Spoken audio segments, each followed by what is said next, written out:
Hi there, it's Kaizen, and apparently I'm ISO's #1 hater. Regardless, today we will uncover the hidden mysteries of Valorant's newest map, Abyss, an area that has many secrets we intend to uncover.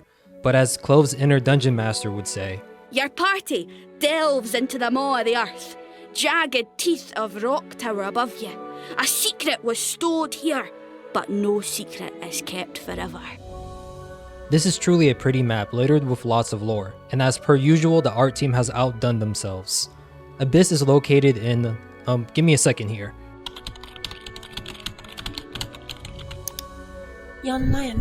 This island is between the Greenland and Norwegian Sea. It is home mainly to Norwegian scientists and military officers who do experiments from time to time. This location just adds a bit of wonder to the place, and the perfect area for this story to take us to. I first found this out in the Valorant lore/art Discord. Unlike the Scions of Hourglass, this channel does not believe in gatekeeping information. I recommend joining them if you want to be the first to know about clues, Easter eggs, or just talk about Valorant's lore in general. Link in the description box down below. Their members were the first to decrypt the Scions of Hourglass's alphabet and translate them for us. They like to discuss a lot of things. Like when Abyss was first playable, everyone was wondering who was in the containment unit. Looking at the trailer, we see stray bullets hit it and reveal the movement of claws. If you visit this place, you'll see a figure walking left to right. Sheik's YouTube channel was able to find the in-game files of its shape. This has led people to assume that maybe this thing may be Agent 8, Omen from a different dimension, or the next character to be revealed. But as we know now, it was Vice, who was able to escape her unit and cause a lot of terror. We'll get more into that in a different video. This structure is placed on the outer edge of the map, far away from the main base. Here we also see rocky formation similar to that of Haven. This lets us know this place is littered with a lot of Radianite, transforming the area. Maybe someday in the future Haven will look like this too. As we get closer to the actual main base, we can divide it into 3 areas. The research department, security unit, and the library, containing writings and artifacts related to the history of Radianite and Radiants themselves. Something that has drawn strong emotions and reflection from the Valorant Protocol agents too. Is it true? Our history was filled with Radiants? How long have the Scions committed this crime? No puedo creerlo, malditos! It is unforgivable! They erased us! This place is our legacy. It belongs to Radiants, and they stole it! I will see it returned, and we will destroy the Scions! Millennia of radiant history stolen from the world and crammed into this cave. How did I not see the wrong in this? This library holds so much info on the history of Radianite that I hope that we get to know more of soon. Just like in the cinematic, we see the Oni Claw, Katana, Reaver Knife, Mage Punk Electro Blade, and the Gaia Axe. And if you pay close attention to the Mage Punk melee, you'll see that it's still lighting up. However, if we turn the corner, we also see weapons from the Chrono Void and Singularity collections.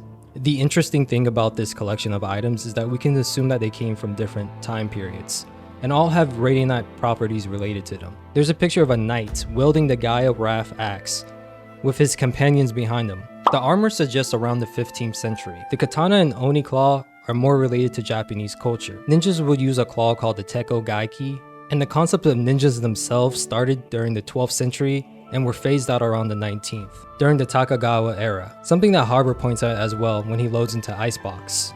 What is a Red Seal ship from the Tokugawa era doing way up here? Zabardast.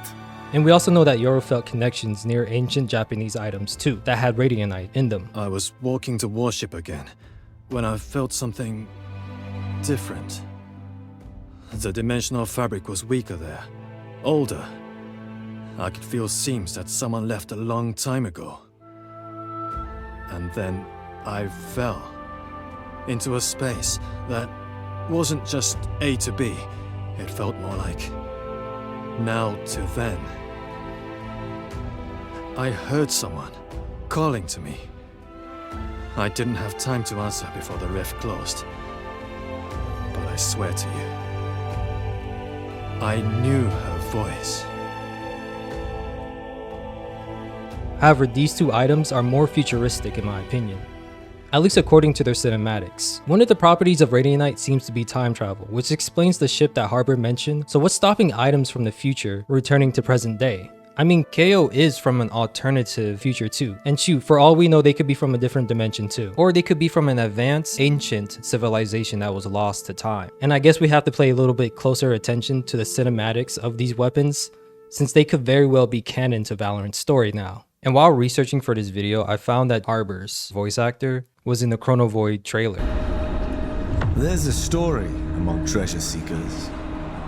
Well, we have plenty of stories, but this one's different. A voice that beckons adventurers into places of impossible origins, untouched by time. How would you wield it?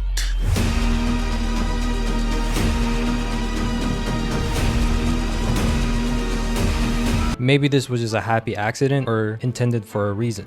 I do want to mention that before joining the protocol, you could low-key say that Harbor was a treasure hunter himself with Realm, an organization tasked with finding ancient artifacts and returning them to their rightful place. And in the Chrono Void trailer, they talk about treasure hunters and seekers, as well as the fact that the Chrono Void collection released in September of 2022, and Harbor as an agent was available to us players about a month after. So all of this could mean that the Chrono Void collection has more importance to Valorant's lore than we thought, or all of this is just a happy coincidence. Only time will tell. Regardless, these are the only items that we can see, but based on ISO's comments, there may be a lot more to uncover. Brimstone. I'm over at the Hourglass base and I can't believe what I'm seeing. I recognize some of these artifacts from jobs I did, but the scale. I had no idea how big Hourglass was on the world stage. Or still is. We should talk when I'm back. Also, the artwork related to the Magepunk collection has made some jokingly think this individual is related to Chamber. Even the devs in the Valorant lore Discord join in the fun sometimes. And I'm not gonna lie, the steampunk art kinda reminds me of some of the weapons in Arcane. I mean, if agents can travel to different Earths, then the door is open for a Radianite portal leading us to Runeterra. Y'all rate that theory down below. I also noticed that there seems to be a common theme of trees repeating themselves here, one of which seems to be the Yggdrasil tree and the Tree of Life itself. There are religions and myths talking about the World Tree. Some detail it as a central figure connecting all of life together, a bridge between the heavens, earth, and the depths of the underworld. Others depict the tree as a source of life and knowledge. Many stories even state that such a tree bears fruit that grants power and or immortality. And that makes me think, could Radianite itself be the fruit that these legends speak of? Regardless, using Radianite to connect all these civilizations together is a pretty cool concept. You can see it as a way to explain the source of supernatural and magical tales of old that we hear till this day. I remember there was a common theme in Marvel movies of science/technology versus magic, where there was a train of thought that states that things only seem magical because the technology used was just that advanced. Regardless, as we travel, we see another tree, one similar to the finisher in the Gaia collection. Some old cultures refer to Gaia as Mother Earth, while others use it as just another word for Earth itself. It is unknown if the Scions of Hourglass grew this tree or are preserving it. The plant life on this map is quite colorful too, where we see many blue glowing ones. It's almost as if there are polar opposites to this one. Like these are artificial while the red one could be the original. I also want to point out that this base location gives me a lot of the same vibes as Lotus, in a sense where plants are just growing all over it, but somehow are maintaining some kind of harmony between man-made and nature structures. So at least we can tell that they're using the knowledge that they have been acquiring. Another interesting thing I noticed was that it seems that Radianite appears to be blue here. At least I think this is Radianite. I could be wrong, but we have seen many different forms of this mysterious substance. Black in its crystal form, green which is thought to be its natural color, and orange which is speculated to be because of Omega Earth's refining process. And now we have blue. The question is why? Well, there is a whirlpool that seems to be defying the laws of physics. I want to say this water is infused with Radianite too, because floating in the air seems to be a common phenomenon that we see with Radianite explosions. I explain more about Radianite in this video if you want to catch up with it. This Radianite infused water can be responsible for changing these plants' genetic structure, or a byproduct of the plant itself, since plants can produce water too. As we move, we eventually see Radivores that look like geckos thrash. And just like the whirlpool that we mentioned earlier, these bad boys are taking the laws of physics just as a suggestion, rather than as a rule to be obeyed. I think the Scions of Hourglass are using both plants and Radivores as a means to extract Radianite from them based on this decoded message done by the fine people in Valorant's lore Discord. They may use this extracted Radianite to power their base. basically creating a self-sufficient power supply. This is eerily similar to how the Guardians and humans that made Lotus use plant-like Radianite to power their structures as well.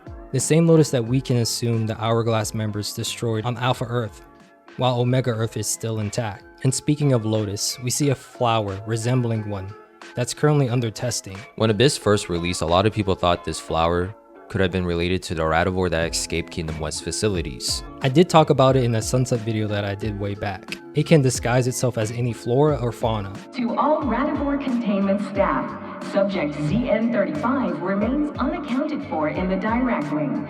This entity can disguise itself as any flora. Please remove all plants from your workspaces until it is recovered. If you see any flora or fauna that are brightly colored, moving unusually, or otherwise suspicious in behavior or appearance, please alert your operations manager at once. I personally thought it could have been the Radivore that we saw in Clove's room during their teasers. It could have been taken when Clove was originally captured by Hourglass members. I mean, it was teased everywhere leading up to Clove's reveal, but we have yet to see this pink creature in action. Also, the fact that this screen says prisoner sample is leading me to believe that it's more than just a common plant. But as we know now, it's most likely just a piece left behind by Vice. And for the security area of Abyss, we can tell that Deadlock is quite impressed. Brimstone, it's Deadlock. This Hourglass facility is astonishing. The surface level security is all in place. 3-factor biometric entry, dual encrypted transmission hardware. But you need to see the containment areas deeper in the facility. The materials here make Svalbard look almost amateur. I don't know what they were keeping here, but to warrant this many layers of security? It must have been something special. I'll bring back samples for further analysis. Svalbard is the location where Deadlock and her crew fought the Radianite bear. It's also interesting to know that it's not too far away from where Abyss is located as well. Small world, I guess. This part of the map could be used to lock up other Radianites or individuals going against the Scions of Hourglass. We know they did not hesitate in taking down people who get too close to discovering it. Plus, we can see the containment pod holding a mysterious figure from afar. This kind of leads me to a wild theory that maybe the world has had multiple First Light events, where a massive EMP event covers the Earth, and in its aftermath spawns an omen-like being. This place could be used to lock up powerful Radivores or valuable materials as well. And it's not too far-fetched either. We've seen Hourglass members make a device that can interfere with Omen's ability to move, so I can imagine them having multiple deterrents for other Radiants as well. And while we're on the topic, these are some other translations that you can find throughout the map, like this one, which reads "Welcome to the Elder Grotto." And in current day, some are used as shrines to place statues of saints and whatnot. Here we see a sign that reads "In honor of fallen Scions." I wonder if this is for those who have perished at the Abyss due to high winds possibly knocking some members off a platform. There are 30 Hourglass symbols here. It would be crazy if only 30 members throughout its long existence had perished outside of the Elder Grotto. Many in the VALORANT Discord assumes that this translates to the Hourglass turns. I say think because based on this alphabet, the real translation is this, which looks like a little bit of gibberish. Maybe the devs had a little bit of typo, or maybe the Scions themselves messed up. One of the drawbacks of writing in stone, I guess. And I guess there is the possibility that there's just a deeper meaning within this that we're just not seeing yet. And lastly, we have this little saying which can be interpreted as the mantra for the Scions of Hourglass. It reads, "Scions there shall be. Tend to the turn of the hourglass, to safeguards truths forbidden. Pruning vines, burning words, and confining all to the abyss for the hourglass turns." This basically describes what the organization does. Watching over the world, collecting information about Radianite to preserve for themselves, and burning access from outsiders. It is a mission that they plan on doing for as long as time moves forward.